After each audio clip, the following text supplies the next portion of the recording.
লোকসভা নিৰ্বাচনৰ দিন ঘোষণাৰ লগে লগেই নিৰ্বাচনী প্ৰচাৰত প্ৰাৰ্থীসকল নামি পৰিছে। বিজেপিৰ বটদ্ৰৱা মণ্ডলৰ উদ্যোগত নগাঁও লোকসভা সমষ্টিত নিৰ্বাচনী প্ৰচাৰ আৰম্ভ হৈছে। সমষ্টিটোৰ বিজেপি প্ৰাৰ্থী সুৰেশ বৰাৰ সমৰ্থনত প্ৰচাৰ চলাইছে বিধায়ক ৰূপক শৰ্মাই।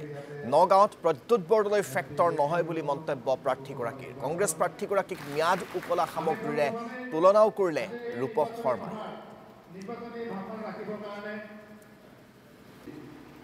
প্ৰদ্যুৎ বৰদলৈ ডাঙৰীয়া যেতিয়া বহাগত যেনেকৈ কুলি ওলায় নিৰ্বাচনৰ সময়ত আহে, সেইটো চবেই গম পায়। গতিকে আজি তেখেতৰ ইয়াত স্থায়ী এটা ঠিকনা নাই, নিজৰ কোনো ঘৰ নাই, নিজকে এতিয়া কৈ যে মই হাৰেই মোলে নগয়া। এতিয়া যেতিয়া মাৰ্ঘেৰিটাত তেখেতে যেতিয়া হালি পেলাই ইয়ালৈ আহিলে, অহাৰ পাছত তেওঁ ইয়াত ভাড়া ঘৰত থাকি নগাঁও আৱৰ্তমানত থাকি নিৰ্বাচন কৰিলে। 5টা বছৰততো তেওঁলোকে আমাক ঘৰটো দেখাই দিব নোৱাৰে। 5টা বছৰতে পালে তেওঁলোকে। গতিকে 5টা বছৰত তেওঁ আৱৰ্তমানত থাকিয়ে তেওঁ ইয়াত থাকি আৰু কেতিয়াবাই তেওঁ নগাঁৱলৈ আহে, আহোঁতে আমি যিটো দেখা পাইছোঁ। গতিকে মই নাভাবোঁ যে আজিৰ তাৰিখত পুনৰ ৰাইজে তেখেতক আদৰি ল'ব, কাৰণ দেখা পাইছে যে প্ৰতিটো অঞ্চলতে এতিয়া বিজেপিৰ যিটো ঢৌ, ৰাইজে গম পাইছে যে মোদী ডাঙৰীয়া আকৌ প্ৰধানমন্ত্ৰী হ'ব, চৰকাৰ বিজেপি হ'ব। গতিকে আমি ভোটটো নষ্ট কৰিবলৈ লাভ নাই।